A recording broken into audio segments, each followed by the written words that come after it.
Hi friends, welcome to our channel.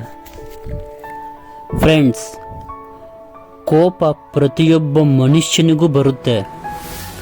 ಆದರೆ ಆ ಕೋಪನ ತನ್ನ ಶಕ್ತಿಯನ್ನಾಗಿ ಬದಲಾಯಿಸ್ಕೊಂಡವನು ಇತಿಹಾಸ ಸೃಷ್ಟಿಸ್ತಾನೆ. ಒಂದು ವಿಷಯ ನೆನ್ಪಿಟ್ಕೋ, ಕೋಪ ಮಾಡ್ಕೊಂಡವನು ಕೆಟ್ಟವನಲ್ಲ, ಆದರೆ ಆ ಕೋಪನ ಹೇಗೆ ಬಳಸ್ತಾನೆ ಅನ್ನೋದ್ರ ಮೇಲೆ ಅವನ ಭವಿಷ್ಯ ನಿಂತಿದೆ.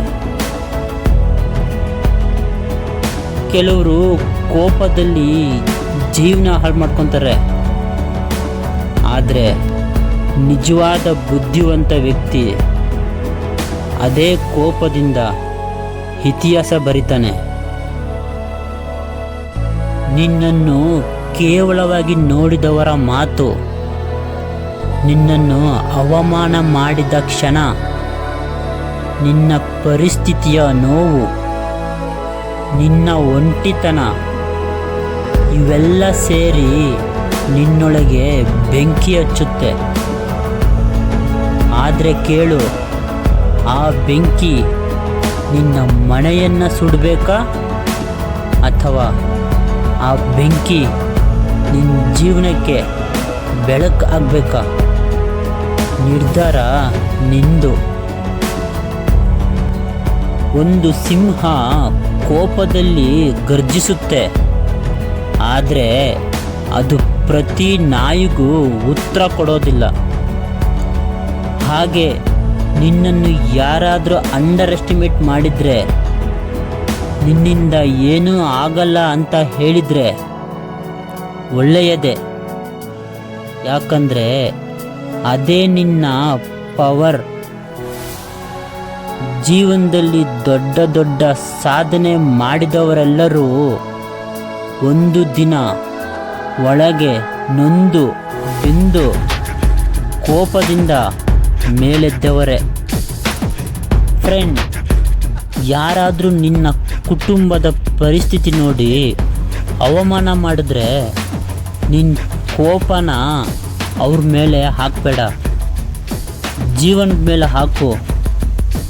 ಮನಸ್ಸನ್ನು ಗಟ್ಟಿ ಮಾಡ್ಕೊ, ಹಣ ಮಾಡು, ಜಿಮ್ಗೋಗು, ಡಿಸಿಪ್ಲಿನ್ನ ಬಿಲ್ಡ್ ಮಾಡು.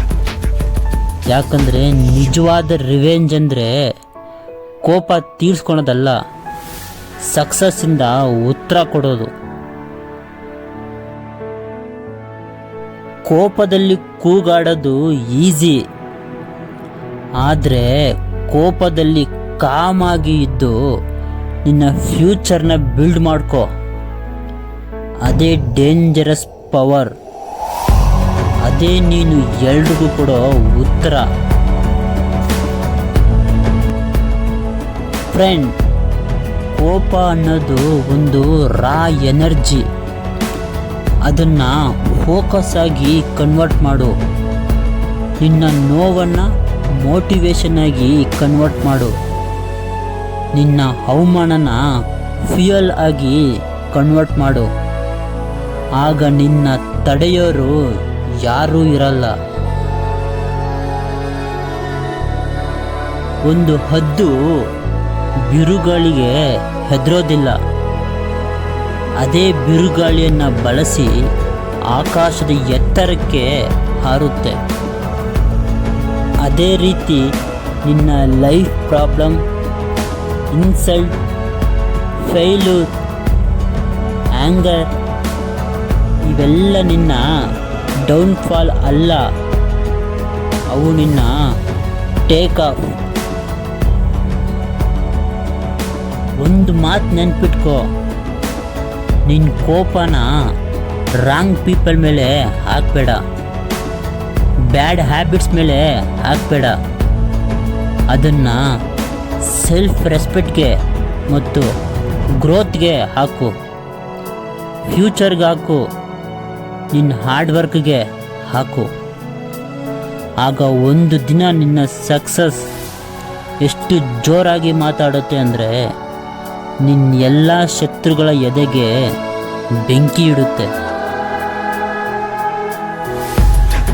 ಆದರೆ ಒಂದು ಮಾತು, ರಿವೆಂಜ್ಗಾಗಿ ಬದುಕಬೇಡ, ರೆಸ್ಪೆಕ್ಟ್ಗಾಗಿ ಬಿಲ್ಡ್ ಆಗು, ನಿನ್ನ ಫ್ಯೂಚರ್ ಜನ್ರೇಷನ್ಗಾಗಿ ಬಿಲ್ಡ್ ಆಗು, ನಿನ್ನ ಕನಸುಗಳಿಗಾಗಿ ಬಿಲ್ಡ್ ಆಗು. ಅದಕ್ಕೆ ಇವತ್ತಿನ ಕೋಪವನ್ನು ನಿನ್ನ ಗ್ರೇಟೆಸ್ಟ್ ವೆಪನ್ ಆಗಿ ಕನ್ವರ್ಟ್ ಮಾಡ್ಕೋ.